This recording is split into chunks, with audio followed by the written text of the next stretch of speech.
Salam müəllimə. Axşamınız xeyir olsun. Sabahınız xeyir olsun hamınızın müəllimlər.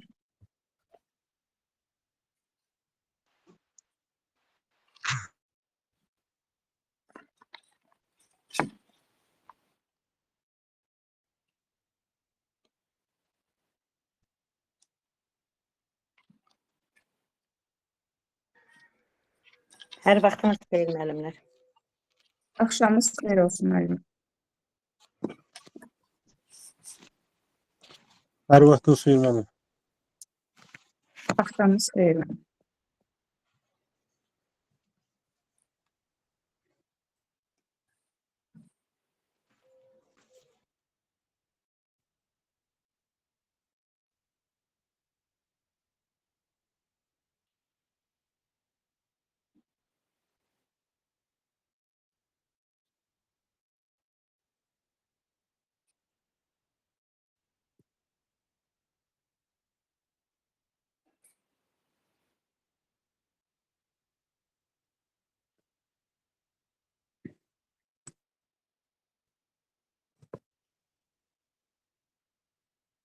Deməli, bugün baxırıq Kaspi test toplusundan elastiklik qüvvəsi və sürtünmə qüvvəsinin testlərinə.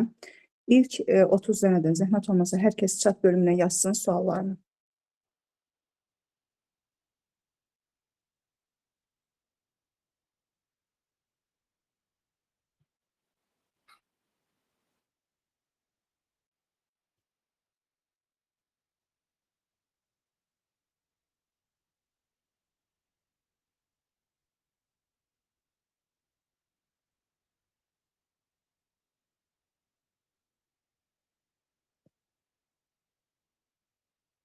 Aha. Deməli, ilk sualımız 16 deyilib. Gəlin baxaq 16-cı suala.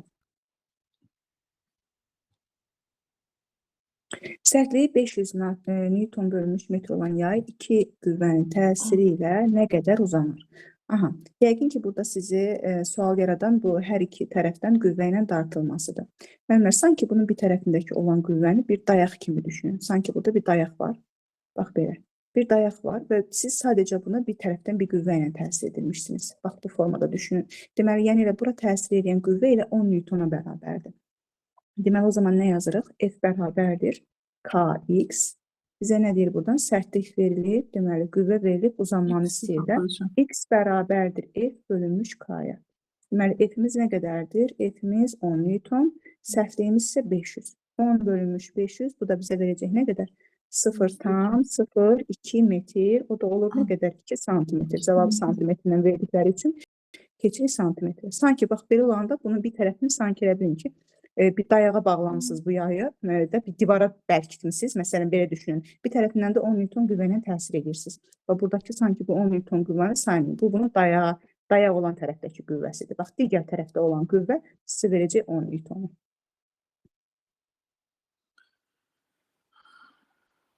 Sonra deyir ki, 18-ci sualımız deyilib, baxaq 18-ci sualımıza. Deyir, ardıcıl birləşdirilmiş eyni sərtlikli iki yayın uzanmasının elastiklik qüvvəsinin modulundan asıllıq qrafiki verilir. Bir yayın sərtliyi nə qədərdir? Nəyə bərabərdir? Aha, ardıcıl birləşdirilmiş eyni sərtlikli iki yay deyir. Aha, tamam o zaman 2 dənə yayımız var və ardıcıl birləşdiribdir. Ardıcıl birləşdiriləndə yayların ümumi sərtlik nəyə bərabər olurdu? K K bölü iki. ardıcılda K bölü 2 olurdu da, düzdürmü? Aha, bax bunu yazdıq. Deməli o zaman bir yayın sərtliyini istəyir də bizdən. Deməli o zaman F bərabərdir. B olur da elə bir K bölünsün 2x. Kx bölünmüş 2 olur elə bir qüvvəmiz. Buradan da biz K-nı tapsaq 2F bölünmüş X-ə bərabərdir. Deməli o zaman 2 vurulsun. Məsələn, nəyə götürək qüvvə üçün? Məsələn, elə qüvvə 5-lik. Bax, buradakı bir nöqtə üçün götürək. Məsələn, qüvvəmiz olsun, bax, buradan 5. O zaman uzanmamız da olsun 2. Deməli, 2 vurulsun 5. X-imizi də keçirək mi? Cavabları metrlə veriblər də 2 santimetr. O zaman bu metrə keçsək 0,2. Deməli, onu da 0,2-yə böləndə 500 olurmu? Bəli. Aha, 500 Newton bölünsün metr. Cavabımız olur C variantı. Burada sadəcə buna diqqət etmək lazımdır. Bilirəm ki, yəqin buna fikir verməmisiniz. Eyni sərtlikli 2 yaydır burada. 18-ci sualımız. Sonra deyilib, deməli, hansı sualımız? 32. 32-də nəyə bərabər deməli? Nə deyilir? Eyni sərtliyə malik bir neçə yay ardıcıl birləşdirdikdə ümumi sərtlik K ardıcıl, paralel birləşdikdə K paralel olur. Bir yayın sərtliyini təyin edin. Bunu mən PDF-də vermişdim, mən səhv eləmirəmsə. Burada çıxarılışını da vermişdim. K bərabərdir kökün altında, K ardıcıl vurulsun K paralel. Necə yazırdıq? K ardıcıl, gəlin çıxarılışını yazaq. K ardıcıl nəyə bərabər idi? K bölə N deyildi. K paralel nəyə bərabər idi? N vurulsun K idi də, düzdürmü? Bunları tərəf-tərəfə bölsək nəyə bərabər olur? K ardıcıl. K bölək K n kvadratı. Aha, oradan da n kvadratını tapsaq biz nəyə bərabər olacaqdır? K bərabər olacaqdır, daha doğrusu kökün altında K ardıcıl vurulsun K paraleldir də, düzdür? Deməli o zaman K da bərabər olacaq, kökün altında K ardıcıl vurulsun K paralel. Bax, bunu gəlib almış oluruq. Bu sadəcə yerinə bu paralellik və ardıcıllıq şərtindən alınan nəticədir. Sonra 30 deyilir. Aha, 30-a baxaq. 30-da nə deyilir? Bir yayın sərtliyi deməli 500 Newtondur, Newton bölü metrdir. Sərtliyin, ümumi sərtliyi, sistemin ümumi sərtliyini istəyir. Deməli o zaman müəllimlər, ilk öncə bax bu buradakı yaylarımıza baxaq da. Deməli o zaman ilk öncə nə yazarıq? Bax 1, 2, 3. Bunlar bir-birinə necə birləşibdir? Bax bu yuxarıdakılar, bu, bir də bu. Bunlar bir-birinə paralel birləşibdir. Paralel birləşəndə buna 3K yaza bilərikmi? Ümumi sərtliyinə. Bu aşağıdakı da bir-birinə paralel birləşib. Buna da 2K yaza bilərikmi? O zaman belə yazarıq da. Bunlar özləri də bir-birinə necə birləşibdir? Ardıcıl birləşibdir də, düzdürmü? O zaman saylarına vurub cəminə bölməliyəm. Deməli, o zaman belə yaza bilərəmmi? 3 vurulsun 2, bölünsün 3 üstə gələk 2. Deməli, bu da olurmu? 1,5, 3 dəfə 2, 6, 6-ını da 5-ə böləndə 1,2K, düzdür? Ümumi sərtliyim oldu 1,2K. Bir dənəsində 500 veriblər də. Deməli, o zaman 1,2 vurulsun 500, bərabər olur nə qədər? Deməli, 600 olurmu? 600. 600 Newton bölünsün metr. Bu da oldu bizim 30-cu sualımız. Sonra mənlə 21-ə baxdıq biz. 21. Xeyr, baxmadım. Baxmamışıq. Gəlin baxaq. 21-ci sualımızda nə deyilir? Deyilir ki, yüklər sistemi 20 Newton qüvvənin təsiri qüvvə ilə dartılır. Bir yayda yaranan elastiklik qüvvəsinin modulu nəyə bərabərdir? Aha, baxın müəllimlər, burada biz bax, bu F qüvvəsi belə yazırdıq da həmişə. F qüvvəsi neçəyimi dartır? 3M, 2M. F qüvvəsi bunların hər ikisini dartır, 5M dartır. Və burada bir dənə bizim elastiklik qüvvəmiz yaranır. Elastiklik qüvvəsi də arxasında, bu yayda, belə deyək də, arxasında olan cismi dartacaq da. F elastiki də nəyə dartacaq o zaman? 3M dartacaq. F elastikində 3M.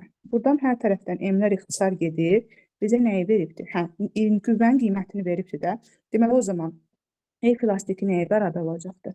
Elastiklik qüvvəsini istəyir bizdən. 20-ni 5-ə bölürəm, F-in yerində 20-dir. 20-ni 5-ə böldüm 4, 4 dəfə də 3, 12 Newtonu almış olurum. 20-nin yerinə 5-i qoyduq, 20 bölünsün 5, 4. F elastiki də bərabərdir, 4 dəfə 3-dən 12. İlgi də gərilmə qüvvəsini tapan kimi tapırıq. Bəli, bəli. Sadəcə indi burada elə bir yay verilib də. Elə bir ki, burada yay verilib. Aha. Sonra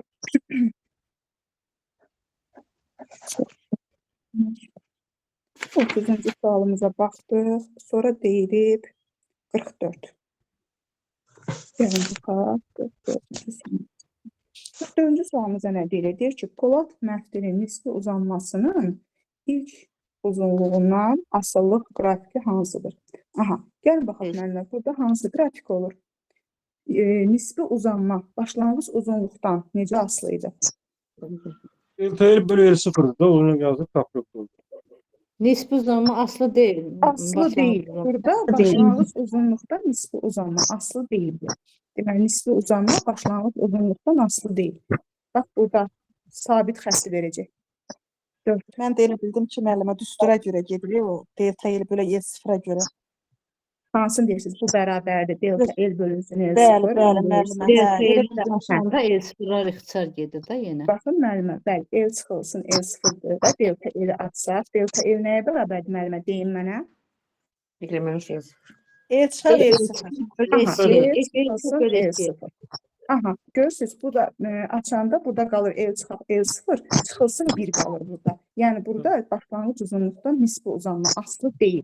Bu bir qayda olaraq, yəni qaydada da yazmışıq ona. Nisbi uzanma başlanğıc uzunluqdan aslı deyil. Sonra 44-cü sualımız, sonra verilib 51-ci sual. Aha, 51-ci sualda nə deyir? Burada deməli həm bəhs cisimlərin xassələri, elə bil 3 dənə mövzunun testi vardı. Elə bil 3 mövzunu təkrar eləmiş oluruq burada. Deməli, nə deyilir burada? Polad məftilin en kəsiyinin sahəsini dəyişmədən, en kəsiyinin sahəsini dəyişmirik. Onun uzunluğunu 2 dəfə, asılan yükün kütləsini isə 3 dəfə artırdıqda mütləq və nisbi uzanmalar necə dəyişər? İndi gəlin baxaq müəllimlər. Deyir ki, bax uzunluğunu, yəni L0 2-ni bərabərdir nəyə? 2L0 1-ə. Bunu belə yazaq. Bir də deyir, kütləsini neçə dəfə artırmışıq? 3 dəfə. Yəni bunu yazaq, gözümüzün qabağında dursun. 3M1. Aha, o zaman, yəni burada yer açın mən.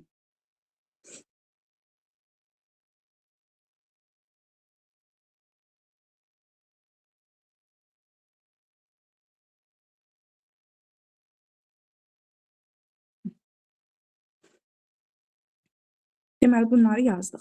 Bizdən nə istəyir? Mütləq uzanma. Mütləq uzanma olan düsturumuz hansıdır? Belə yaza bilərəm də K delta L bərabərdir MC düsturunu yaza bilərəm. Düzdür müəllimlər? K delta L F, F bərabər MC kimi yazıram da bunu. Burada mənə lazımdır delta L. Delta L-i tapsam, nə olar? MC bölünsün K olar da, düzdürmü? MC bölünsün K. MC, K-nın da yerinə nə yazaram mən? Açmaq lazımdır da. SY bölünsün L0. Aha, indi gəlin buradan baxaq görək. Bizim delta L-imiz necə dəyişir? Bax, M-imiz 3 dəfə artıb, M-imizi 3 dəfə artırmışıq. Bunu yazdıq. Başlanğıc uzunluğumuzu isə 2 dəfə artırmışıq. Bunu da bura yazdıq. Deməli, ümumilikdə bizim delta L-imiz neçə dəfə dəyişmiş olur? 3 dəfə M-in sayəsində artmış olur, 2 dəfə də başlanğıc uzunluğun. Deməli, ümumilikdə 6 dəfə artmış olurmu? Və bu bizim mütləq uzanmamız. Bunu təyin elədik. İndi bir də nə edir bizdən? Nisbi uzanma. Aha, nisbi uzanmanın da bir düsturu var idi. F bərabərdir, yəni kütləyə gətirmək üçün bu düsturu yazıram. Deməli, Y, epsilon, S. Bax, bu düsturumuz var idi. Buradan epsilon tapanda epsilon nəyə bərabər olur? F-in də yerinə MC yazsam, MC bölünmüş Y, S. Düzdür. Bax, görürsünüz, yenə bu düsturda da heç başlanğıc uzunluqdan asıllıq yoxdur. Deməli, biz burada sadəcə nisbi uzanmaya kütləyə görə baxacağıq. Kütləmiz də 3 dəfə artdığı üçün, deməli, bizim bax, nisbi uzanmamız da 3 dəfə artmış olur. Deməli, ümumilikdə bizim delta L-imiz 6 dəfə artdı. Nisbi uzanmamız isə 3 dəfə artdı. Hansı variant olur bu? 6 dəfə artar, 3 dəfə. D variantı olur mu? B variantı. Aha.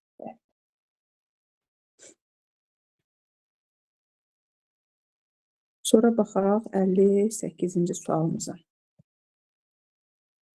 58-ci sualımızda nə deyilir? Deyilir ki, en kəsiyinin sahəsi eyni olan müxtəlif uzunluqlu polad məftillərdən yüklər asılmışdır. Deyir, hansı məftilin nisbi uzanması ən böyükdür? Dedik ki, nisbi uzanmaya baxanda bizə burada bax nələr verilibdir? Başlanğıc uzunluqlar verilibdir. Bir də kütlələr verilib, düzdürmü? Deməli, biz dedik ki, nisbi uzanmaya baxanda biz başlanğıc uzunluğa baxmırıq, düzdürmü? Başlanğıc uzunluqlar bizə lazım deyil. Sadəcə biz burada ancaq bizə bir də verilən kütlələr var. Baxıram ki, mən bunların bu da M-dir, bu da M-dir, bu da M-dir, bu da M-dir. Deməli o zaman belə çıxır ki, müəllimlər 4-ün də nisbi uzanması eynidir də. Kütlələr çünki hamısından eyni miqdarda yük asılıbdır. Deməli o zaman bunların 4-ün də nisbi uzanması eyni olmuş olacaq. Nəyə görə? Çünki mən başlanğıc uzunluqlarına baxmadım, bunların başlanğıc uzunluqlarına. Ancaq kütlələrinə baxdım. Çünki mənə verilən ancaq onlardır. Bax, ən kəsiyin sahəsi də eynidir onsuz da. Deməli o zaman kütlələr də eyni olduğu üçün 4-ün də nisbi uzanması nə olacaq? Eyni olmuş olacaq. Bu oldu 58-ci sualımız. 55-ə baxdıq müəllimə, yoxsa qaldı arada? 55 elə bir indi yazılıb. Yox, baxmamışıq. Gəlin 55-ə baxaq. Deməli o zaman buranı silirəm mən. 2 dəqiqə.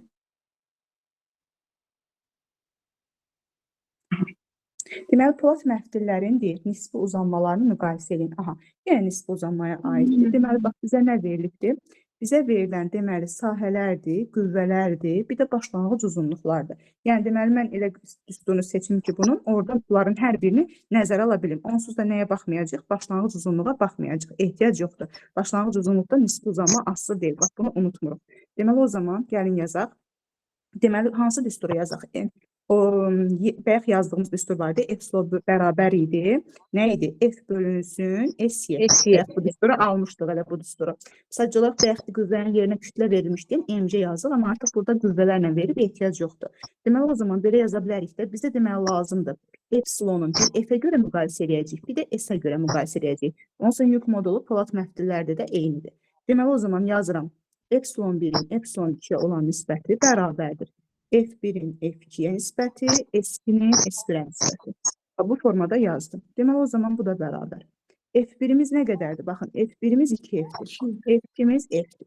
Vurulsun. S2-miz ikinci çubuğun bax sahəsi 2S-dir. Birinci çubuğun sahəsi isə S qədərdir.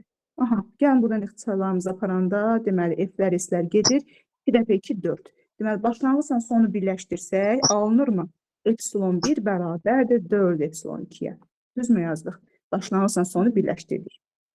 Epsilon 1 bərabər 4 epsilon 2. Bu da cavab olur C variantı. Bu da oldu bizim 55-ci sualımız. Sonra gəlin baxaq. 58-ə baxdıq. İndi gəlin baxaq 60-a. Deməli, fikir verirəm ki, ən çox suallar bu bəhs cisimlərə aid olan suallardan qalıbdır. İndi hələ ki, belə qənaətə gəlirəm, bilmirəm. Deməli, gəlin baxaq indi. Diametrləri D1 bərabər D, D2 bərabər 2D olan polad məftillərin yenə sərtliklərini müqayisə edin. Deməli, müəllimlər, sərtliyimizin düsturu necə idi? K bərabər edir, SY bölünsün E0. İndi burada mənə diametr verdiyi üçün mən sahəni diametrlə ifadə eləməliyəm. Yəni, o zaman sahənin yerinə yazıram. PD kvadratın bölünsün 4, Y-ni yazıram, E0-ı yazıram. Deməli, buradan mən gəlin asıllıq quraq da yenə. Bax, deməli, həm E0-dan asıllığımız var bizim, həm D-dən asıllığımız var.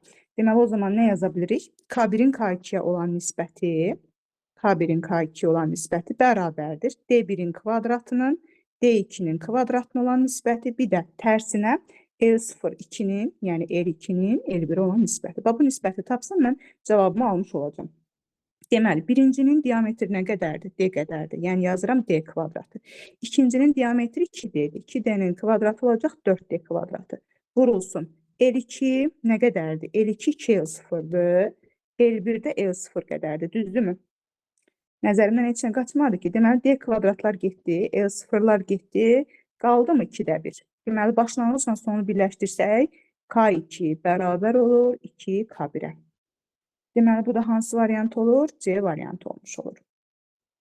Bax, müəllimlər, burada qüvvələr verilməyinə baxmayın. Axı, biz deyirdik ki, K bərabərdir, F bölünmüş X düsturumuz var idi. Görürsünüz, burada deyirdik ki, buradakı kəmiyyətlərdən sərtlik asılı deyil. Sərtliyin asılı olduğu düsturda, ancaq bax, bu düsturda daxil olan kəmiyyətlərdən, yəni sahədən, həndəsi ölçülərindən asılıdır sərtlik. Ona görə də bax, qüvvəyə baxmırıq. Qüvvədən və uzanmadan asılılıq yoxdur sərtlikdə. Ona görə də bizə lazım olan burada ancaq L0-lar və D-lərdir. Deməli, bunu da almış olduq. Bu da bizim 60-cı sualımız. Sonra 61 var. 61-də nə deyilir? Yalnız sürtünmə qüvvəsinin təsiri altında X ox istiqamətində hərəkət edən cismin sürətinin F-əksası zaman qrafiki hansıdır? Yalnız Yavaş-yavaş sürtünmə gedir. qüvvəsi təsir edirsə bir cismə, deməli bu yavaş-yavaş gedəcək də və sonda gəlib sürətini sıfıra bərabər eləyəcək. Deməli, nə olacaq? X ox istiqamətində yavaşlayan hərəkət. Baxın, X ox istiqamətində yavaşlayan hərəkət. Deməli olur hansı? B variantı. Sonra 61-ə baxdıq deməli. Sonra var 65-ci sualımız. Gəlin baxaq. 65-ci sualımıza nə deyilir? Deyir, üfüqi müstəvidə tircik hərəkət edir. Şəkildə hansı qüvvə təsvir edilmişdir və onun təbiəti necədir? Aha, bax, istiqamətimiz bu istiqamətdədir. Bir V sürəti ilə bu cismimiz hərəkət edir. Biz deyirdik ki, hərəkətin əksinə yönələn qüvvə hansı qüvvədir? Baxın, burada bir əksəriyyətdə bir qüvvə göstərir. Sürüşmə sürtünmə qüvvəsidir və sürüşmə sürtünmə qüvvəsi də necə qüvvədir? Elektromaqnit təbiətli qüvvədir. Deməli, o zaman olacaq cavabımız A variantı. Sonra gəlin baxaq 68-ci sualımıza. Aha, bu sualımız biraz maraqlı sualdır. Gəlin baxaq, bunu sadəcə təsəvvür eləmək lazımdır. Şarqulux ətrafında bərabər sürətlə fırlanan diskin üzərində şayba, yəni bu balaca cisim, bax bunu deyir şayba, sükunətdədir. Onun hansı istiqamətdə sürtünmə qüvvəsi təsir edir? Baxın, müəllimlər, bu siz nəyə bənzədin? Məsələn, tutaq ki, bir dənə belə qapaq götürmüşük. Qapağın, nə bilim, tutaq ki, ortasına bir dənə belə cisim qoymuşuz. Bu qapağı hərəkət elətdirdikcə görürsünüz, o cisim neyinir? Qapağın ortasından kənarlarına doğru getməyə çalışır. Düzdürmü? Deməli, o zaman bunu, bax, belə deyək də, ortasından, loru dildə desək, qırağa doğru bir dənə təsir edən bir ətalət qüvvəsi var. Kənara doğru atmağa çalışır da bu cismi. Deməli, kənara doğru atmağa çalışan bir ətalət qüvvəsi var. Amma deyir ki, bax, hal-hazırda bu cisim sükunətdədir. Yəni, deməli, bu ətalətin əksinə buna bir qüvvə təsir edir ki, bu cismi sükunətdə saxlaya bilib də. Deməli, o zaman bax, deməli, sürtünmə qüvvəsi təsir edir. Sürtünmə qüvvəsi nə zaman bu ətalət qüvvəsini tarazlaşdırar? Onun əksinə yönəlsədir, düzdürmü? Bax, bu zaman bunun əksinə bir sürtünmə qüvvəsi təsir eləməlidir ki, bax, bu cismi sükunətdə saxlaya bilsin. Deməli, o zaman sürtünmə qüvvəsi hansı istiqamətdə hərəkət edəcəkdir? Sağa doğru hərəkət edəcəkdir. Çünki, bax, bu cisim özü, belə deyim də, elə bir qapağın kənarına doğru gedir. Bunu orada sükunətdə saxlayan, içəriyə doğru yönələn sürtünmə qüvvəsi təsir edir. Bax, bu da olmuş olur, sağa doğru yönəlmiş olur. Mərkəzdən qaçma qüvvəsi təsir edir. Bəli. Kənara doğru atmağa çalışır da mərkəzdən qaçma qüvvəsi onu. Sonra bu oldu 67-yə baxaq müəllimə bir də. Hə, baxaq. Nə deyilir 67-ci sualımızda? Deyilir ki, üzərində kürəcik olan arabacıq bərabər yeyinləşən hərəkət icra edir. Aha, bərabər yeyinləşən hərəkətdir. Arabacığın təcilinin istiqaməti şəkildə göstərilibdir. Deməli, arabacığın hərəkət istiqamətini və tirciyə təsir edən sükunət sürtünmə qüvvəsinin istiqamətini müəyyən eləyin. Deməli, müəllimlər, bax, təcil bu istiqamətdə hərəkət edib düzdür. Yeyinləşən hərəkətdə deyirdi yaxı, bax, burada o zaman bizə deyir hərəkət istiqamətini. Deməli, yeyinləşən, əgər sükunət sürtünmə qüvvəsi cismi bərabər yeyinləşən hərəkət edərkən V istiqamətində, bərabər yavaşlayan hərəkətdə isə V-nin əksinə doğru yönəlir. Deməli, o zaman bax, bu yeyinləşən hərəkət elədiyi üçün, deməli, sürtünmə qüvvəsi də, bax, bu, belə deyim də, V istiqamətinə yönələcəkdir. V-ni də tapmaq üçün, bax, deməli, bu üzərindəki tircik də, bax, bu istiqamətdə hərəkət eləmiş olacaq. Deməli, o zaman qüvvə də yeyinləşən hərəkət elədiyi üçün, bax, bu V istiqamətinə, yəni sürət istiqamətinə hərəkət eləmiş olacaqdır. Deməli, hər ikisi hansı istiqamətdə doğru yönələcəkdir? Hər ikisi, bax, sola doğru deyim də, qüvvə də, sürət də hər ikisi sola doğru yönəlmiş olacaqdır. Deməli, bu olur hansı variant? B variantı. Düşmüşdüm, B çıxıbdı. Birincini düz tapmışdım, ikincidə. Hə, bir dənə də burada sual var idi. Bəli, buna aid 66-cı sual var idi. Bax, sükunət sürtünmə qüvvəsi müəllimə cisim yeyinləşən hərəkət edəndə sürəti istiqamətində, yavaşlayan hərəkətdə isə sürətin əksinə yönəlir. Bax, bir dənə bunu yadınızda saxlayın. Sonra bu oldu 60 neçənci sual? 67-68-ə baxdıq. Sonra deyilib hansı sual? Çalışıram elə baxaq ki, arada sual qalmasın. Sonra 76, 75-76, 75, gəlin baxaq 75-ə. Nə deyilir 75-ci sualda? Deyilir ki, sürtünmə qüvvəsi sabit olduqda tormoz müddətinin cismin başlanğıc kinetik enerjisindən asıllıq qrafiki hansıdır? Bunu sadəcə düstura gətirmək lazımdır. Deməli, tormoz müddətinin kinetik enerjidən asıllıq qrafikidir. Deməli, tormoz müddətinin ilk özünün əsas düsturu hansı idi? V0 bölünsün A idi. Sonra biri var idi, P bölünsün F sürtünmə idi. Sonra P-nin yerinə də nə yaza bilərdik? Y kinetik bərabərdir P kvadratı bölünmüş 2M-ə görə. Kökün altında 2MYK. Belə yaza bilərdik də bunu. Düz yazdım mı müəllimlər? F sürtünmə. P-ni kinetiklə əvəz elədim. Deməli o zaman belə çıxır ki, tormoz müddəti kinetik enerjinə necə asılıdır? Kök altı asılıdır. Kök altı asılı olan qrafikimiz hansıdır? Bax burada 5-dir. Bax kök altı asılı olan qrafikimiz. Sadəcə düsturdan düstura gətirmək lazımdır, ifadə eləmək lazımdır. Və özə deyir ki, sürtünmə qüvvəsi sabit olduqda. Yəni bu düsturda sürtünmə qüvvəsi iştirak elədiyi bir düsturu seçməliyik. Bu da oldu 75-ci sualımız. Sonra 76-cı sualımız. 76-cı sualımızda nə deyilir? Deyilir ki, üfüqi səthdə yalnız sürtünmə qüvvəsinin təsiri altında hərəkət edən, mənlər kiminsə mikrofonu açıqdır, çox belə xışıltı gəlir. Cisimlərin tormoz müddətlərinin nisbəti nəyə bərabərdir? Aha, yalnız sürtünmə qüvvəsinin təsiri altında. Yəni, elə bir düsturu seçməliyik ki, biz, deməli orada həm sürtünmə qüvvəsi olsun, həm də bizim nəyimiz olsun, impulsumuz olsun. Yenə yazıram, T tormozun hansı düsturu var? P0 bölünmüş F sürtünmə var. Düzdürmü? Bu F sürtünməni də yerinə mən nə yaza bilərəm? Görürəm ki, burada sürtünmə misallarda veriblər. Aça bilərəm də bunu. P0 bölünsün. Müəyyimcə yaza bilərəm F sürtünmənin yerinə. Aha, bax bu düstur əsasında, gəlin verilənlərimizi yazaq. O zaman, bir dəqiqə, mən burada yer açım. Müəllimə, mən yazmışdım bunu. Gedərəm üzüm, başa düşdüm. Hə, davam eləyərəm üzüm. O tormuz yolu ilə, bəli müəllimə, tormuz yolu ilə kinetik enerji və yaxud impuls arasında əlaqəni qurmuşdum, amma tormuz müddətinin düsturun biridir. Sadəcə o kinetik enerji ilə impulsu ilə əlaqələndirə bilməmişdim. Yox müəllimə, bax bu düsturla əlaqələndirin. Yaxşı, siz sağ olun. Amma yəni yaza bilməsəz problem deyil. Yaza bilərik yəni arxasında. Yaxşı, bu oldu 76-cı sualımız.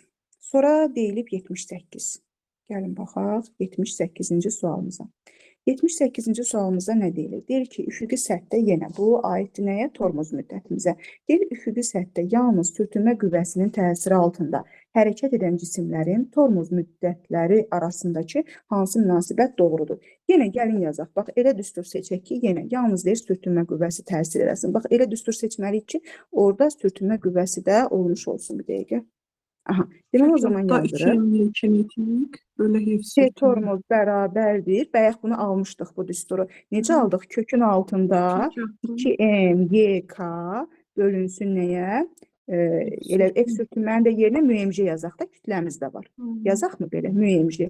Deməli, buradan belə çıxır ki, müəllimlər, bizdən istəyir ki, deməli, kütlələr də var da. Biz kütlələri gəlin, bax, bu kütləni salaq kökün altına ki, tam oradan bilək ki, bizim deməli, asıllığımız necədir? Çünki bizə burada kütlənin asıllığı lazımdır. Deməli, o zaman, bax, bu qıraqdakı kütlə var ha, bunu kökün altına salsaq, mən bunu bir M kvadratlı kimi kökün altına salsam, o zaman asıllığım belə qalacaq. Bax, qabaqda olacaq, 1 bölünsün, müj qalacaqdır. Kökün altında 2YK bölünsün M olacaqdır.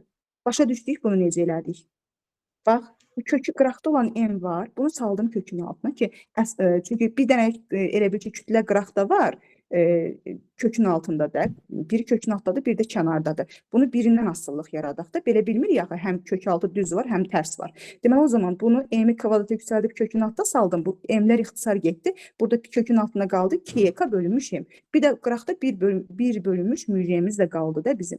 Deməli, o zaman belə çıxır ki, T tormozlar kinetik enerjilərlə kök altı düz, kütlələrlə kök altı tərs mütənasib asılıdır. Bax, bu asıllığı əsas məsələ almaq idi. Gəlin məsələ, indi baxaq buna. Cavabları silirəm. Siz cavabları özünüz uyğunlaşdırarsınız. Deməli, o zaman da burada nə almış oluram? Yazıram ki, T1-in T2-yə olan nisbəti bərabərdir. Kökün altında, bax, YK ilə düz asılı oldu, amma M-lə tərs asılı oldu. Deməli, Y1-in Y2-yə olan nisbəti, bir də kütlənin tərsinə, M2-nin M1-ə olan nisbəti. Deməli, artıq necə münasibət qoymağımızı aldıq. Yerinə qoymaq qaldı sadəcə. Deməli, o zaman Y1-imiz nə qədərdir? Elə YK-dır da, Y-dir. Y2-miz isə 2YK-dır, 2Y-dir. Sonra M2-miz M qədərdir, M1-imiz 2M qədərdir. Düzdür? İndi gəlin ixtisarlarımıza aparaq. Y'lər getdi, M-lər getdi, 4də 1, 4də 1-dən də çıxdı nə qədər? 2də 1. Əvvəllə sonu birləşdirsək, deməli T2 bərabər olurmu? 2T1-ə. Düz yazıq da T2 bərabər 2T1. İndi cavablar, mən sildim cavabları. T2 bərabər 2T1. Hansı cavabdadır bu? Düzdür. Hə. Bax, deməli əsas məsələ burada nə idi müəllimə? Bax bu m-i kvadrata yüksəldib kökün altına saldım ki, bu m-lər ixtisar getsin. Bir dənə asıllıq alaq da burada. Çünki bax buradakı m-in biri sürətdə, kökün altındadır, biri məxrəcdə, qıraqdadır. Yəni belə asıllığı bilmək olmur. Ona görə bunu kvadrata yüksəldib kökün altına saldım ki, bu m-lər ixtisar getsin, bir dənə asıllıq yaransın. Görürüz? İxtisar gedəndən sonra artıq m məxrəcə düşdü. Kök altı tərs mütənasib asıllığı oldu. Və burada bir dənə bunu qurmaqdır. Müəllimə, Bəli. müəllimə, orada YK bərabərdir M-V0 kvadrat bölü 2 ilə geçsək biraz da rahat olmazdı. V0-ı Hansı? Aha. müjə, T bərabərdir V0 bölü A bölü A-nın yerinə müjə yazıb kvadrata yüksəldərdik. Kinetik buradan enerjinin da- düsturunda buradan V0-ı tapıb kinetik enerjinin düsturuna yazardıq. Hə, olardı müəllimə. İndi mən bayaq impulsla yazdım deyən ağlımda o düstur qaldı, təzədən belə yazdım. Olardı. Bəli, eyni şeydir. Olardı. Sadəcə mən bayaq yenə deyirəm, impulsla yazdım deyənə beynimdə o düstur qaldı, oradan elədim. Fərqi yoxdur, yenə gəl. Müəllimə, sürtünməni saxlasaydı, nətər ilə yuxarıda kökün altında kinetik M olsaydı, onda düz gəlməzdi ki. Məsələn, M-in birini elə sürtünmə kimi yazacaqdı da, məxrəcdə müəmjəni. Sürtünmələr də 2 dəfə fərqlənəcəkdi. Yoxsa bəli, 2 dəfə fərqlənəcəkdi. Onda da elə Hə, bilməyəm. deyirsiniz ki, sürtünməni saxlayardıq, sadəcə M kökün altında V-ni ifadə eləyərdik də, YK-nı düzdür? M kimi qalsaydı kökün altında, yəni Hə, olar, o da olar müəllim. Yalnız sabit sürtünmə qüvvəsi deyir. Hə, olar, o da olar. Sadəcə olaraq orada gərək sürtünməni kütləyə görə nəzərə alaq ki, kütlələr fərqlidir də bir-birindən. Sadəcə onu nəzərə almaq lazımdır. bərabərdə 2 dəfə fərqlənəcəkdi, birinci 2 dəfə Hə. çox olacaq. Aha, bəli, onu nəzərə almaq lazımdır. İndi unutmamaq şərti ilə bəli. Aha. Bu da oldu 78. Sonra 78-dən sonra yenə deyirəm, mən əgər arada nəsə unutsam, bir görsüz nəzərimdən qaçır. Elə deyə yaz baxaq ki, hamısına ardıcıl baxaq. 84 baxılır. 84-cü sualımıza baxaq. 84-də nə deyilir? Müxtəlif mail müstəvilər üzrə 84 budur. Müxtəlif mail müstəvilər üzrə cisimlər sürüşür. Hansı mail müstəvidə sürtünmə qüvvəsi ən böyükdür? Bütün səthlərdə deyir, sürtünmə əmsalı eynidir. Bax, sürtünmə əmsalımızın sürtünmə qüvvəmizin üzr istəyirəm. Mail müstəvi üzrə olanda düstur necə idi? MG kosinus alfa idi, düzdür? Və biz də Azalan bilirik ki, funksiyadır. Bucaq nə qədər kiçik olsa o da çox olur. bəli, Azalan funksiyadır. Sürtünmə Bəli, qüvvəsi kosinus bucağından azalan ters funksiyadır. mütənasib. Bəli. Deməli, o zaman əgər mənə lazımdırsa sürtünmə qüvvəsi ən böyük olsun, deməli o zaman mən hansı bucağı götürəcəm burada? Bucağımız Ən ən kiçik olanı götürməliyim. F sürtünmə qüvvəsi bucaqla tərs mütənasib asılıdır. Çünki kosinusa görə dəyişən kəmiyyətdir ona görə. Deməli o zaman sürtünmənin böyük olması üçün bucaq ən kiçik olmalıdır. Bax 1-də 30-dur, 2-də 45-dir, 3-də 20-dir, 4-də də 40-dır. Deməli ən kiçik bucaq hansıdır? Bax 3-dədir də 20 dərəcədir. Deməli bu olur hansı? Deməli Y variantı. Deməli 20 dərəcə olan sürtünmə qüvvəsinin böyük olması üçün bucaq ən kiçik olmalıdır. Çünki kosinusa görə. Kosinus bucaqla tərs mütənasib asılı olur. Müəllimə, həm də belə də yadda saxlamaq olar. Sükunət sürtünmə qüvvəsi ilə elə bir ki, bucaq düz mütənasib, sürtünmə Aha. qüvvəsi ilə reaksiya qüvvəsi tərs mütənasib. Mən elə bu cür Müəllimə, yadımda bəli, o saxlayıram. hamısı da düsturdan gələndir. Bax, reaksiya qüvvəmiz MG Düstur kosinus müəyyən alfadır. qədər. Əslində eynidir də. Sükunət sürtünmə, siz dediyiniz də yəni bunlardan alınır. Bəli, bir dənə Sükunət MG sükunət sinus düzdür, hə. alfadır. Bəli, bir dənə sükunətimiz, qüvvəmiz sinusla dəyişir. Sinus da bucaqla düz asılı olandır. Sükunət bucaqla düz asılıdır, çünki sinusla dəyişir. Amma sürtünmə ilə dayağın reaksiya qüvvəsi kosinusla dəyişdiyi üçün kosinus sözü belə deyək də bucaqla tərs asılı olan kəmiyyətdir. Bucaq artanda kosinus azalır. Ona görə onların hər ikisi, bax, sürtünmə ilə dayağın reaksiyası bucaqla tərs mütənasib asılıdır. Amma sükunət qüvvəsi bucaqla düz mütənasib asılıdır. Çünki bir dənə sükunət qüvvəmiz sinusla dəyişir. Digər ikisi kosinusla dəyişir ona görə. Yəni o siz dediyinizdə bax buradan gəlir. Bəli, müəllimə. Mən elə o kosinus sinusu qarışdırıram deyin. Elə sükunəti Elə düz götürmüşəm qarışdırmayaq ki, da müəllimə, qarışdırmayaq. Bir də gördünüz, qalanlar tərs. tutaq ki, mail müstəvi verdi, dedi ki, orada sürtünmə Bəli, qüvvəsini bəli. tapın. Yaxşı, indi siz burada belə bir təri uyğunluqla yadınıza saxladınız. İndi orada sürtünmə qüvvəsini necə hesablayacaqsınız? Ona Hə, görə bunlara müəllimə. baxmaq lazımdır. Deməli, bax, Hə. mail müstəvidə cismi aşağı doğru dartan qüvvə ağırlıq qüvvəsinin səthə paralel toplananıdır. Yəni mc sinüs alfadır. Səthə sıxan qüvvə isə perpendikulyar toplananıdır. Mc kosinüs alfadır. Səthə perpendikulyar olduğu üçün mc kosinüs alfa, deməli dayağın reaksiya qüvvəsi də mc kosinüs alfa ilə bir-birini tarazlaşdırır. Ona görə dayağın reaksiyası bax buna bərabər olur. F sükunət də bax bu cisim aşağı doğru gəlirsə, sükunətdə olduğu üçün sükunət bunun əksinə yönəlir. Deməli, sükunətdə olanda sükunət aşağı doğru yönələn bu mc sinüs alfaya bərabər olur. Deməli, biz deyirik də, bir cismi mail müstəvi üzrə görəndə mütləq aşağı doğru onu dartan mc sinüs alfasını göstəririk. Bax, bunu həmişə özünüz üçün deyin, göstərin. Qoyun yadınızdan çıxmasın. Aşağı doğru mc sinüs alfadır. Bax, bu mc sinüs alfadır. Səthə sıxan mc kosinüs alfadır. Ona görə də bax, dayağın reaksiya qüvvəsi bunun əksinə yönəldiyi üçün bir-birini tarazlaşdırır. Sürtünmə də müəyyən olduğu üçün, bax, F sürtünmə nədir? Müəyyəndir də. Biz bunu həmişə müəyyən yazırıq. Verilən situasiyaya görə, məsələn, üfüqi səthi olanda N-in yerinə mc yazırıq. Olur mu mc? Nə bilim, digər hallarda baxırıq da. İndi burada mail müstəvidə də N reaksiya qüvvəsi mc kosinüs alfa deyilmi? O zaman mc kosinüs alfa olur. Yəni, bax, bunlar buradan gəlir hamısı. Ki, necə oldu sürtünmə qüvvəsi mc kosinüs alfa oldu və yaxud da ki, sükunət mc sinüs alfa oldu. Və bunlar hamısı buradan gələnlərdir. Bunu çalışın, özünüz həmişə yazın, üstündə öyrənin. Baxın, bir-bir göstərin o qüvvələri. Çünki yəni nə ilənsə əlaqəli yadınıza saxlasaz belə bucaqlara görə, sonra sizdən hesablama istəyəndə siz çətinlik çəkərsiniz ondan. Deməli, 83-cü sualımıza da baxaq. Bax, indi nə deyilir? Mail müstəvi üzrə aşağı sürüşür bu cisim. Deyir, ona təsir edən sürtünmə qüvvəsinin qiymət və istiqamətini göstərin. Dedik, sürtünmə qüvvəsinin qiyməti nə qədər olur? μmc kosinüs alfa. Düzdür? Bax, bunu göstərdik. İndi bəs deyir ki, sürtünmə qüvvəsinin istiqamətini təyin edin. Bax, bu cisim aşağı doğru gəlir. Sürtünmə qüvvəsi necə yönələcəkdir? Bunun əksinə yönələcəkdir, hərəkətin əksinə. Bax, sürtünmə qüvvəsi buradadır, istiqamət olaraq. Qiymət olaraq da nədir? μmc kosinüs alfa. Deməli, hansı variant olur? μmc kosinüs alfa, bir də əksinə də, hərəkətin əksinə və yaxud da ki, yuxarıya doğru. Deməli, olur mu Y variantı? Aha, bunu da tapmış olduq. Sonra 87-ci sualımız deyilir. Baxaq 87-ci suala. 82 də deyilmişdi. 82-yə baxmamışıq. Yəni 82-yə də baxaq, arada qalıb. Deməli, nə deyilir? Mail müstəvidə sükunətdə olan cismə təsir edən sürtünmə qüvvəsinin qiymət və istiqamətini təyin edin. Deməli, sükunətdədirsə bir cisim, deməli, buna təsir edən, bax, budur da, bu cisim aşağı doğru gəlir, buna təsir edən qüvvə, aşağı doğru dartan qüvvə mc sinüs alfadır. Sükunətdə olduğu üçün, bax, mənə deyir ki, sükunətdədir. Sükunətdə olduğu üçün, deməli, buna təsir edəcək sükunət sürtünmə qüvvəsi, bu da nəyə bərabər olacaq? Elə bu aşağı doğru olan, səthə paralel olan toplanana bərabər olacaq da, yəni mc sinüs alfaya. Deməli, o zaman mc sinüs alfa olacaqdır və bir istiqamətində yönələcəkdir. Deməli, bu da olur hansı variant? Bir istiqamətli mc sinüs alfa, D variantı. Aha, sonra, deməli, burada 82, 83, 84 getdi. Aha, gəlin, baxaq, 85 deyilibdir, 85-ə. Nə deyilir 85-də?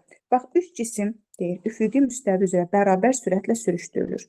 Cisimlərə təsir edən sürtünmə qüvvələrinin eyni olduğunu bilərək F1, F2 və F3 dartı qüvvələrinin modullarını deyir, müqayisə edeyim. Bax, bunu müəllimlər, siz necə düşünmək olar? Sanki üçünü də bir müstəvi üzrə düşünmək olar. Yəni, üçünü də, elə bil ki, bax, bir dənə belə səthimiz var. Bax, burada bir dənə qüvvəmiz belə yönəlib. Bax, bir dənə qüvvəmiz belə yönəlib. Bir dənə də qüvvəmiz, bax, belə yönəlibdir. Deməli, o zaman, bax, bunların hər birini toplananlarına ayırsaq biz, deyirik ki, bir qüvvəni bucaq altında görəndə mütləq onu eləməliyik, toplananlarına ayırmalıyıq, düzdürmü?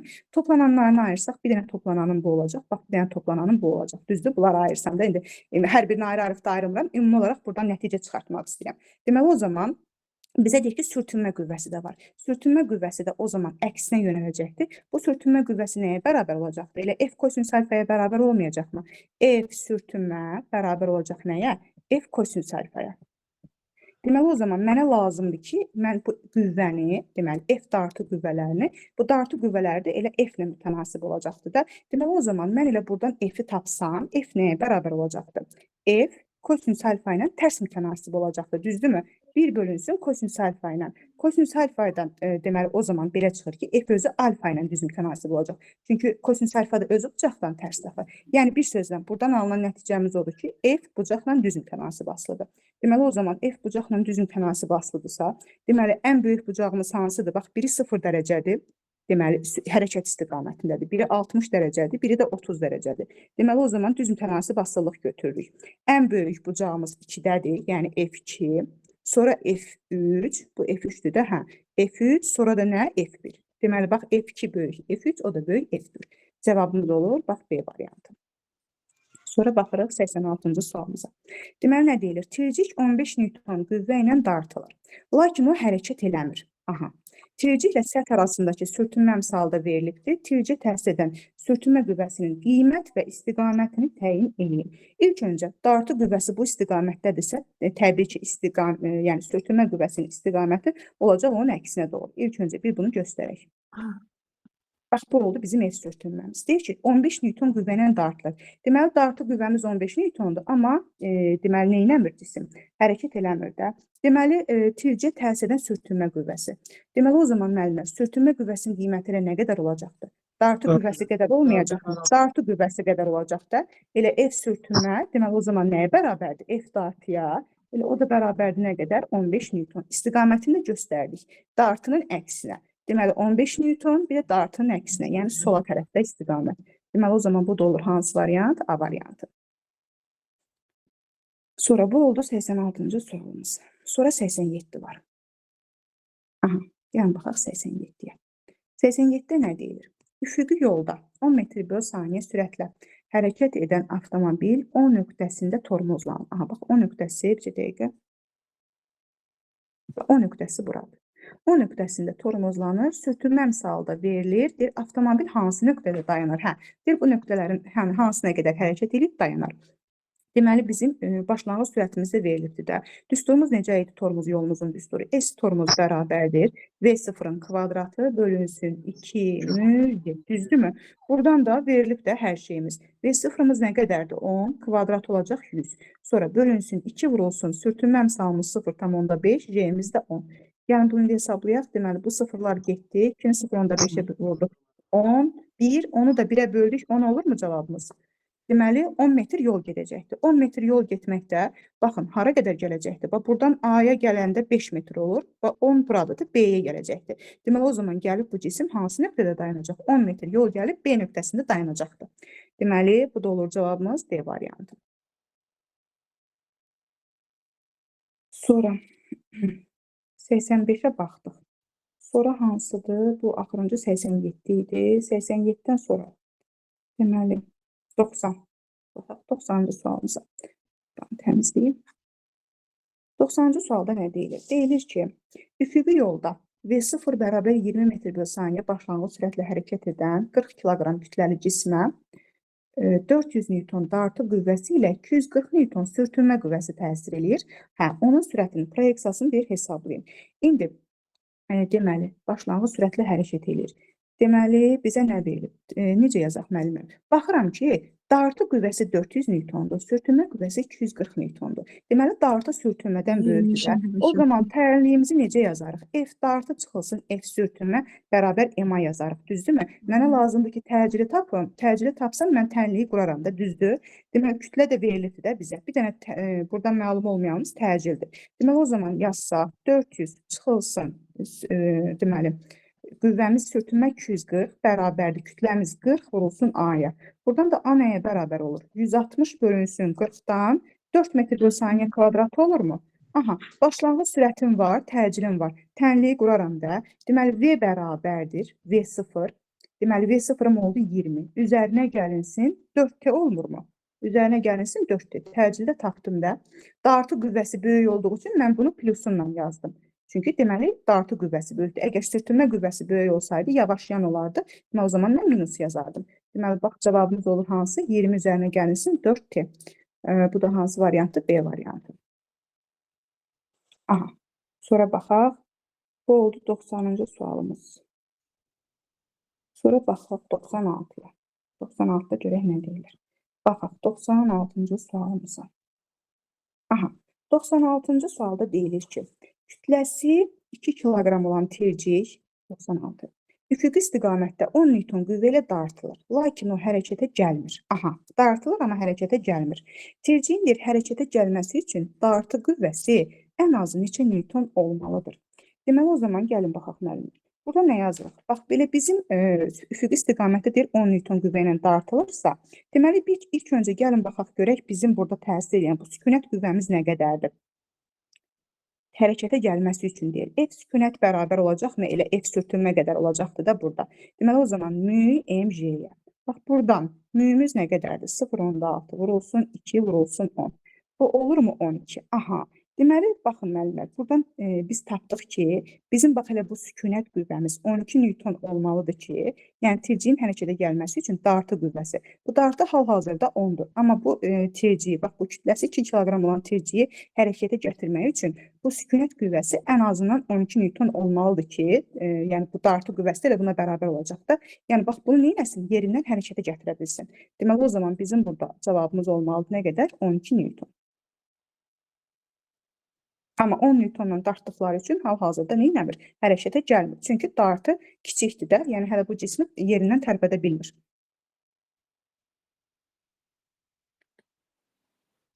Sonra deyilib 96 idi də bu vaxtımız. Sonra var 98. Aha, 98-ci sualı müəllimlər. 98-ci sual ümumiyyətlə baxmağa ehtiyac yoxdur. Bu sualda ümumiyyətlə çatışmayanlar var. Yəni düz deyil bu sual, belə deyim.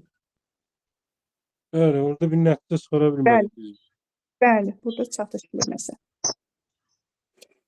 Sonra 98. Sonra deyilib 97. 97-yə baxdıqmı biz? 97 yox, baxmadıq. Gəlin baxaq. 97-də nə deyir? El kütləsi 25 kiloqram olan cisim mail müstəvidə sükunətdədir. Aha, ona təsir edən deyir, sürtünmə qüvvəsi nə qədərdir? Deməli, o zaman müəllimlər, sükunətdədirsə, bax, bu sükunət sürtünmə qüvvəsi budur da. A-sən, bax, buna aşağı dartan qüvvə. Cismi mail müstəvidə aşağı dartan qüvvə mg sinüs alfadır. Əgər bu cisim də sükunətdədirsə, deməli, o zaman sükunət sürtünməmiz. Elə bax, bu mg sinüs alfaya bərabərdir. Buradan yazırıq, F sükunət bərabərdir mg sinüs alfa. Buradan yerinəcə qoyub hesablayırıq. Bucağımız var, kütləmiz var. M-imiz 25, J-imiz 10. Deməli, sinüs 30'da da nəyə bərabərdir? 0,5'ə. Deməli, bu da nə qədər olur? 5, 125 olur mu? 5'i də 25'ə vurduq, 125 Newton. Sonra 97-ci sualımız. Sonra baxaq 100-cü sualımıza. Aha, 100-cü sualımızda nə deyilir? Ortadakı tirciyi çəkib çıxartmaq üçün ən az neçə Newton qüvvə tətbiq etmək lazımdır. Biz buna topluda da var idi bu suallar, düzdür? Topluda var idi. Güvən yadımdan çıxıb, topluda 100% var idi.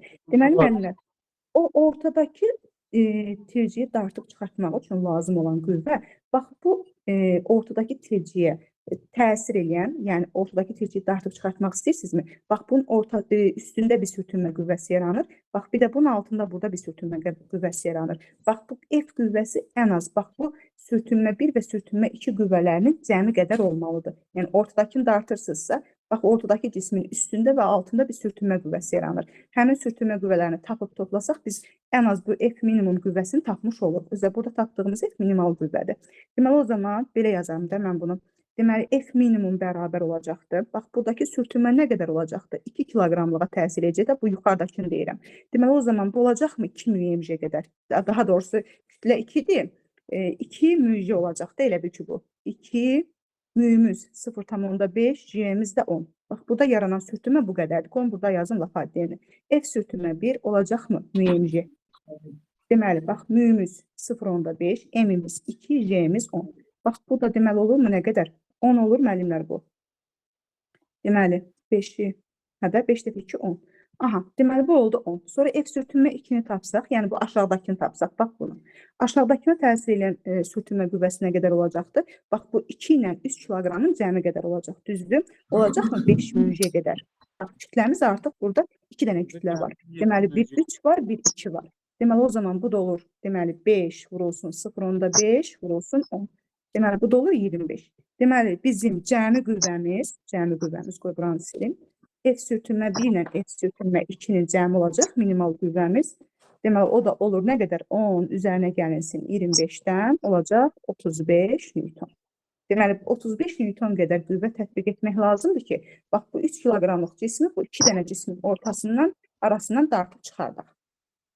Deməli, bu da Mən oldu 100. əslində o düzdür dərsliklərdə bu orta məktəb səviyyəsində elə verilmir. Yəni 35 Newton əslində tətbiq olunsa o tərpənməz. Əgər müəyyən miqdarda ondan çox Bəli. olsun. Bəli, müəllim. O sükunətdə də belədir. Bax, bayaq bir məsələ yazdıq ha, 12 Newton. Yəni Əslində o 12 Newton onu çıxartmır oradan, tərpətmir. Hardasa heç olmasa 12 tam nə qədərsə olmalıdır. Sadəcə olaraq bizdə kitablarda onu belə verirlər də. Amma əslində 12 Newton onu tərpətmir. Yəni bu təcrübələr əsasında da müəyyən olub. Sadəcə olaraq yəni onu deyir biz 12 tam nə qədərsə yazmırıq da. Elə ən minimum 12-ni yazırıq. Bəli, o həmişə müzakirə olunur o məsələ ki, əslində 12-dir. Siz dediyiniz kimi buradakı 35 bunu da artırır. Ən azından bir 35 tam nə qədər olmalıdır? Yəni ən az 36 olmalıdır. Bir nəsə bir çox olmalıdır da. Bəli, düzdür. Bəli, o həmişə müzakirə olunur, amma elə də qalır. Hələ ki, yəni elə belə götürülür. Aha, deməli bu da oldu 100-cü sualımız. Sonra 108-ə baxaq. Bu bayaqki məsələdəndir. Sadəcə olaraq burada bir qədər düstur falan da istəyir bizdən. Deyir ki, o bir oxu ətrafında bərabər sürətlə fırladılan diskin üzərindəki şaibə sükunətdədir. Doğru ifadələri göstərin. Aha, deməli doğru ifadəmiz nə olacaqdır? Bax, mərkəzdən qaçma qüvvəsi, bax bu cismi, bax belə deyək də, kənara doğru atır da, itələyir, mərkəzdən uzaqlaşdırır. Deməli burada biz buna bir ətalət qüvvəsi təsir edir də, düzdür. Sürtünmə qüvvəsi isə sükunətdə olduğu üçün, bax sükunətdə olduğu üçün, deməli bunun əksinə bir sükunət qüvvəsi yaranıb ki, bax bunlar tarazlaşdırıb bir-birini, bu cisim sükunətdə qalıb bu şaibə. İndi bizə nə deyir? Deyir ki, sükunət sürtünmə qüvvəsi hara yönəlmişdir? Sola. Bunu tapdıq. Sola doğru yönəlibdir. Sonra deyir ki, diskin bucaq sürəti ilə asıllıqlarını, omega ilə falan asıllığını yazmalıyıq. Deməli, o zaman bizim buradakı qüvvəmiz hansı qüvvə olacaqdır? Mərkəzdən qaçma qüvvəsi də. Elə o zaman belə yaza bilərikmi? Bunu MA yaza bilərikmi? Deməli, MA da bərabər olacaq. M-i yazıram, A-nın yerinə. Məsələn, omeganı görürəm mən burada. A-nın yerinə omega kvadratı R yaza bilərəmmi? Deməli, o zaman bucaq sürəti ilə düzün tənasibdir. Sükunət sürtünmə qüvvəsi. Xeyr, bucaq sürətinin kvadratı ilə düzün tənasib asılıdır. Deməli, bax, bu olur 4-cü sualımız. Bir də nə deyilir? Məsafənin kvadratı ilə, xeyr, məsafənin özü ilə düzün tənasibdir. Omega sabit olanda, bax, buradakı omega sabit olanda, sabit də veribdir özdə. Sabit olanda F ilə R necə asılıdır? Düzün tənasib asılıdır. Deməli, bir də olur 6.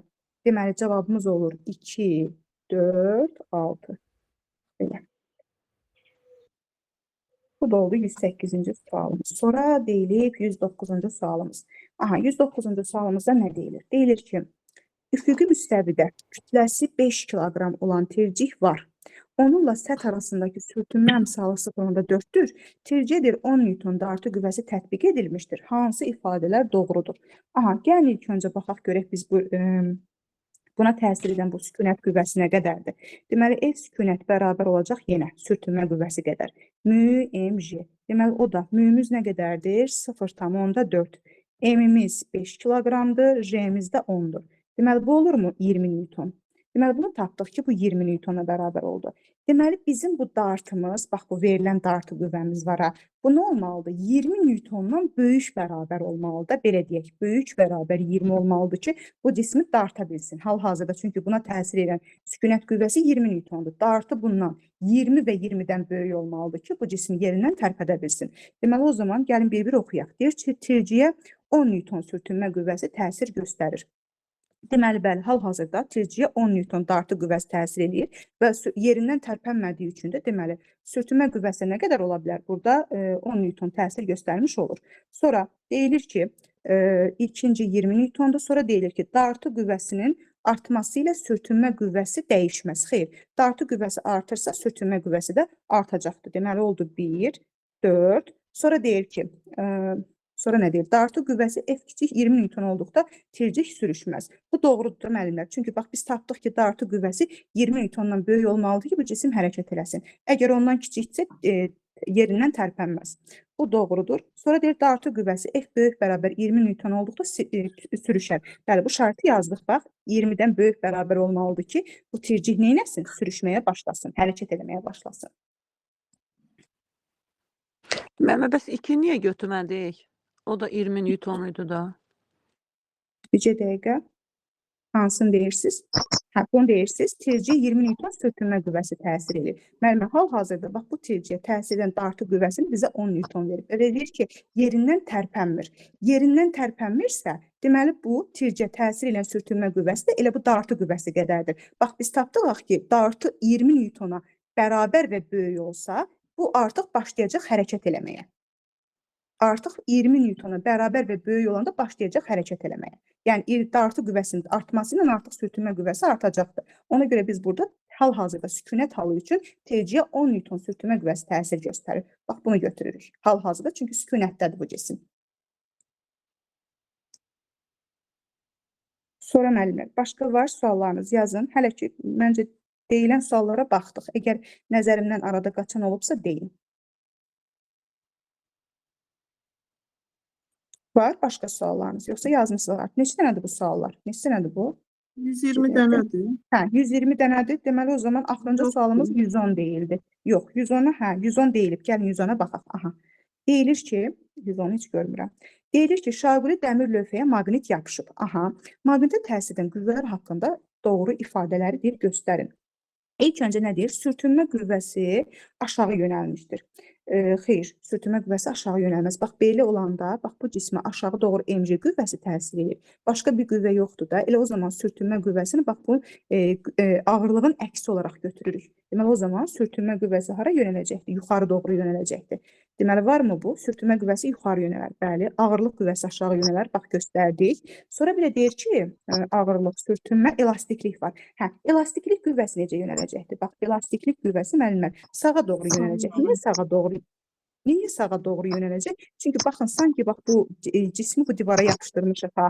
Bax, burada müəyyən qədər də olsa, əslində biz onu görmürük, amma müəyyən qədər də olsa, bax bu dayağı belə deyəndə deformasiya etdirmiş olacaqdır. Biz də demirikmi, elastiklik qüvvəsi deformasiyanın əksinə yönələn bir qüvvədir də. Ona görə də bax bu elastiklik qüvvəsi bax burada hal-hazırda bax belə yönələcəkdir. Deməli, cavabımız olur hansı variant? Sağa yönəlmişdir. Sağa yönələndə bax bu 3 olur burada. Deməli, 2, 3, 4. Bax, elastiklik qüvvəsi hər zaman deformasiyanın əksinə yönəlir. Məsələn, bəzən olur, belə tutaq ki, belə bir şeylər qoyurlar, belə bir, tutaq ki, bunun üzərində belə bir dənə dayağımız var, bunun üstə də bir dənə cisim qoyurlar.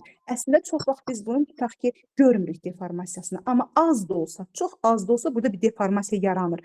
Ona görə də bax, elastiklik qüvvəsini göstərəndə biz həmişə deformasiyanın əksinə göstəririk. Burada çox müəllim deyir ki, bəs elastiklik qüvvəsi perpendikular yönəlməsi falan. Xeyr, yəni o belə bir şey yoxdur ki, perpendikular yönələ bilməz, ya səthə paralel olmalıdır falan. Yəni deformasiyanın əksinə yönəlməlidir. Biz əsas birinci təyin etməliyik ki, cisim deformasiya hansı istiqamətdədir, necədir? Deformasiyanın əksinə də elastikliyimizi göstərəcəyik. Sonra bu 111. Aha, gəlin baxaq 111-ə. Bu nədir? Bu şeydir də, hə, bu diaqramdır. Nümunənin gərilmə diaqramı verilib, uyğunluğu müəyyən edin. Bax, məndə belə suallar düşən olur özdə. Həmişə burada biraz bu yaddan çıxan olur, bunlar hansı nəyə uyğundur. Deməli, bu sınaqlarda da düşür çox vaxtı. İmtahana da düşür. Şəxsən mənim özümə Allah birinci dəfə MİQ-də iştirak edəndə bu sual düşmüşdü, yadıma gəlir. Burada ayrı-ayrı şeylər soruşurdu. Bilməm, belə şeylər var idi, çoxlu belə. Yadımda deyil tam necə düşmüşdü, amma düşmüşdü, yadıma gəlir. 2019-da falan. Deyir nümunənin deməli gərilmə diaqramı verilib, uyğunluğu müəyyən edin. Aha, A nöqtəsi, ilk öncə bu A nöqtəsidir. A nöqtəsinə nəyə uyğundur müəllimlər? A nöqtəsinə uyğundur mütənasiblik həddimiz, düzdür? Mütənasiblik həddi. Deməli o zaman bura yazırıq, birinci, ən aşağıda olan mütənasiblik həddimizdir. Deməli bura yazdıq, 1-dir. Başqa uyğun gələn var buna. Yük modlu möhkəmlik həddi, mütənasiblik yox. Başqa uyğun gələn yoxdur da buna. Deməli, 1 oldu, D. Sonra ikinci B nöqtəmiz B nöqtəsidir. B nöqtəsinə bəs biz nəyə uyğun gəlirik? Bu B nöqtəsi olurmu elastiklik həddi? Düzdür? B nöqtəsi uyğun gəlir elastiklik həddinə. Mən Sonra- hərfləri yazın da zəhmət olmasa. Buradan heç görünmür. Neyniyək? Hərfləri qeyd edin də üzərində. Hə, hərfləri. Hə, tamam, hərfləri bu dəqiqə. Görünmür, yox Deməli, əlbəttə. A, B, bax bu da C. Bax, A, B, C. Gördünüz indi? Aha, yaxşı. Deyin görüm indi B nöqtəsinə nəyə yazaq bura? B nöqtəsinə nəyə uyğun gəlir? A-nı dedik müəllimlər. Bax, A-nı dedik ki, A oldu nə? Mütənasiblik həddi. Bax, bura oldu mütənasiblik.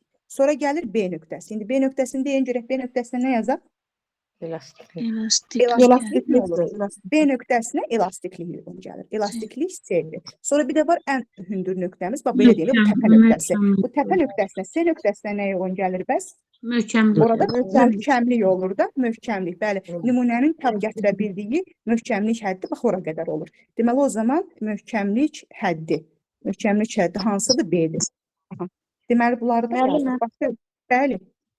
Müəllimə, burada möhkəmlik ehtiyatı verir E bəndində. Elə ola bilər ki, burada nəsə verilə qrafikdə o möhkəmlik ehtiyatı hansınasa Yox, uyğun gələn nədir? yox. Möhkəmlik həddi yazılır müəllimə. Möhkəmlik həddi. Hə, Möhkəmlik bilirəm həddi. müəllimə. Ümumiyyətlə burada möhkəmlik ehtiyatı, yəni mən onu başa düşmürəm də, möhkəmlik ehtiyatı qrafikdə hansı nöqtə ola bilər ki, o uyğun gəlsin? Möhkəmlik ehtiyatı burada yoxdur müəllimə. Burada bizim Hə, möhkəmlik həddi bilirəm var. müəllimə. Bəli, Bilirəm, Onu yoxsa bəli. müəllimə, hesablayırlar. qrafikdə bilirəm. Müəllimə, onu Müəllim, hesablayırlar. senin möhkəmlik aşağısında bir ehtiyatı. nöqtə verilseydi, bəzən elə bir onda nə olardı? Məsələn, B ilə düzlədə sağda. Onu deyirsiniz. Axıcılıq Bəli, deyirik də müəllim ona Ora deyəsən. axma Axıcılıq. həddidir. Ora axma Axıcılıq həddidir. həddi, bəli. Axma həddi deyilir. Axıcılıq. Burada məsələn bir D nöqtəsi olsaydı, yazsaydı B-də olacaqdı axma həddi. D1 nöqtəsi yazdım, burada olacaqdı axma həddi. Möhkəmlik ehtiyatı deyəndə o hesablanır. Amma möhkəmlik həddi deyəndə qrafikdə göstərilir. Diaqram olaraq göstərilir. Bəli, burada hal-hazırda biz sadəcə göstəririk də hansı nöqtəyə hansı uyğun gəlir. Bəli. Onda gərək rəqəmlər falan verilsin ki, o hesablansın. Belə, bu da oldu 111. Sonra var müəllimlər başqa sualımız? Axırıncı 111 yazılmışdı. Ondan sonra yoxdur. Tamam o zaman, yoxdursa lap yaxşı, işləmisiniz, əla, qəşəng. Deməli o zaman bu elastiklik, sürtünmə idi də baxdığımız. Deməli o zaman müəllimlər, gələn bazar gününə bizim dərsimiz olacaqmı ikinci hissədən? Hələ demişdik də, birinci hissədən, ikinci hissədən. Bir dənə mən baxım bura, deməli yazaq, dəqiq yazaq ki, yadımızdan çıxmasın. Deməli o zaman gələn bazara nə işləyirik biz? Gələn bazara işləyirik elektrik tutumu, elektrik sahəsinin enerjisi, düzdür? Çünki yükü sahəni işləmişdik. Deməli bu gələn bazarın dərsidir. Adım bir də deyin. Elektrik tutumu, elektrik sahəsinin enerjisi. Elə bil ki, belə deyim də, ikinci hissənin ikinci dərsi. Elektrik tutumu, elektrik sahəsinin enerjisi. Yəni Kaspidə ikinci hissə yox deyil, yəni ümumiyyətlə deyirəm, toplu ilə yoğun olaraq deyirəm. Elektrik tutumu, elektrik sahəsinin enerjisi. Bu gələn bazara aid olan dərsimizdir. İndi siz belə deyim, sizin ikinci günə dərsiniz var, eləmi? Hazırlaşacaqsınız, dalğa optikasına. Deyəcəkdim ki, ikinci günə də başqa bir mövzu verim buradan. Yox, amma dərsimiz var da, yəni öz testlərimizi işləyək. Demişdik də, topludan da işləyəcəyik, güvəndən də işləyəcəyik. Güvəndən siz mən sual cavab eləyərsiniz, topludan da mən sizə sual cavab eləyəcəm. Aha, belə. Belə. Mənə başqa sözü sualı olan varmı? Müəllimə, Bəli. müəllim mənim sualım vardı. O Buyurun. güvəndə 2 dənə mövzumuz qalıb da, elə bir radioaktiv Bəli. çevrilmə, atom bölünmə fizikası. İnşallah onu qutarandan sonra biz indi bu həftənin ki 3 günü bazar günü çıxıram da bu kasvədə. O 3 günün topludan işləsək olarmı elə? Ancaq toplu ilə təkrar edirik. Toplu, güvən, bəli, əlimizə nə gəlsə işləyəcəyik. Bəli, təbii ki. İşləyəcəyik. Həm Kaspini davam edəcəyik müəllimə. Həm Kaspini davam edəcəyik. Kaspinin günlərini də artıracağam da, belə deyim də. Yəni məsələn Kaspini həftədə bir dəfə yox, məsələn elə günə salacağam ki, bir gündə Kaspini təzədən, yəni o 3 gündən bir günə də yenə Kaspini baxacağıq ki, Kaspini də təkrar edək, təzədən başdan toplunu da eləyək, güvəni də eləyək. Yox, bir ay ən azından bir ay vaxtımız var, ən azından. O bir aya bax bu 3 kitabı bax, bu 3 kitabı Kaspini də bitirəcəyik, toplunu da bitirəcəyik, güvəni də təzədən bir də bitirəcəyik. Bu bir ayın içində onları eləyəcəyik. Çünki daha nə qalıb ki, dərsimiz 4 dərsə falan yəqin yekunlaşdıracağıq da. 2 mövzumuz qalıb, düzdür? Bir atom qalıb, bir də kvant qalıb da, düzdürmü? 2 dənə mövzu qalıb da. Çünki dalğa optikasını keçdik. 4-5 dərsə yekunlaşdıracağıq inşallah. Ondan sonra ancaq bir ay, üzümüzə gələn bir ay imtahana qədər ancaq işləyəcəyik təkrar. Təkrar suallara baxacağıq, lazım olanda MHM-ə baxacağıq. Yəni bölüşdürəcəm də, narahat olmayın ondan. Hələ o sinif testlərinə də baxacağıq. Bir dəfə də vaxt ayıracağam. Məsələn, 7-8 bilirəm ki, çoxunuz 7-8 işlədirsiniz. Əsas bizə lazımdır 9-10-11. Bir dəfə onlara nəzər gəzdirəcəyik. Məsələn, gün ayıracağam, bir gündə o testlərə baxaq, üstündən keçək. Yəni demirəm, oturaq bir-bir işləyək hamısını, amma ən azından bir baxaq. Çətin tipli suallara, orada nə bilim, maraqlı olan suallara baxacağıq. Belə. Yəni narahat olmayın. İnşallah ki, imtahana qədər hər şeyi təkrarlamış formada gedəcəyik. Belə başqa sözünüz, sualınız varsa buyurun. Bir də bu qrupda gördüm, bu dərslə bağlı nəsə bilmirəm, ödənişlə falan bağlı nəsə narahatçılıq var. Yəni mən son günə qədər dərsi keçəcəm. Olar ki, oradan sizin hər hansı bir gününüz qalar, nə bilim, bir həftəmi, 10 günmü? Yəni ona mənlə gəlir ki, narahat olmayın. Heç mən danışaram, heç bir ödəniş falan da lazım deyil. Yəni son günə qədər mən ola yarım ay mı qalır, 5 gün mü qalır, 10 gün mü qalır, əlavə qoşulacaq. Yəni onu problem eləməyin, narahat olmayın yəni o barədə. Əziyyət çəkirsiniz, şey eləyərik. Əziyyət çəkirsiniz. Yox, müəllimə, nə narahat olmayın. lazımdır Yəni əsas eləyərik, odur axıra ki, qədər keçək. əsas Nə odur ki, lazımdır keçək. eləyərik. Yəni elə Evet. şeylərdən narahat olmayın. Onlar hamısı düzələn şeylərdir, boş şeylərdir. Yəni narahat olmayın elə şeylərdən. Yəni axıra qədər keçərik. Yəni orada bilmirəm də imtahan vaxtı yəqin ki, mayın axırı açıqlanacaqdır. İndi mayın axırına qədər indi o açıqlanacaq vaxtı biləcəyik. Yəni mənə elə gəlir ki, kursdan da problem eləməzlər, yəni bir şey deməzlər. Yəni orada az vaxt qalarsa əgər, yarım aydan az vaxt qalarsa, o problem deyil, o narahat olmayın ondan. Əsas odur ki, Hamı- axıra kimi ciddi hazırlaşaq. Hamı eyni gündə verəcək imtahanı müəllimə, yoxsa şəhər, rayon ayrılır? Yox, məncə eyni Eyni gündə olur. gün. Sadəcə Eyni. olaraq saat Eyni fərqi gündə olur olur məncə. müəllimə, eyni gündə olur. Bəli, məncə saat fərqi olur. Elə müəllimlər, məsələn, bəzi müəllimlər səhər olur, bəzi gün orta olur. O Hə. bir qrup geri olur. Aha, bəli, çünki bizə keçən müəllimlər bəziləri, məsələn, biri səhər növbəsi idi, biri günorta növbəsi, elə şey olur. Amma mən bildiyim qədər axır vaxtda bir xəbərdə eşitmişəm. Deyirlər ki, bu isti ilə əlaqədar bütün imtahanlar səhər saat 10-da olacaqdı. İkinci smen artıq olmayacaq. Elə bir xəbər də eşitmişdim, amma nə dərəcədə düzgün olduğunu bilmirəm. Elə bir şey deyilmişdi. İndi bilmirəm o abituriyentlərin imtahanlarına aid idi, yoxsa bütün imtahanlara aid idi. Yəqin ki, eyni vaxtda olacaq. Bu da bütün rayonlarda quraşdırılır o sistem. Hə, bəli, isti ilə əlaqələndirmişdilər ki, yəni günortaya salmayacaq. Çünki bəzi müəllimlər deyir, yaşlıdır falandır, nə bilim, isti pis təsir eləyir, neynir. Belə ümumiyyətlə olaraq bir neçə səbəb gətirmişlər. Əsas dedilər ki, saat 10-da olacaq imtahanlar. İndi nə dərəcədə düzgündür bilmirəm, indi baxacağıq. Belə, mənə başqa sözü sual olan varmı? Sağ olun müəllimə. Çox sağ olun. Oldu, sağ olun. Ev tapşırığını da bildik. Bir də inşallah ikinci gün görüşəcəyik. İkinci günə qəşəng sizi tam hazırlıqla gözləyirəm. Çox sağ ol. Oldu, sağ olun. Allah'a emanet olun. Sağ olun.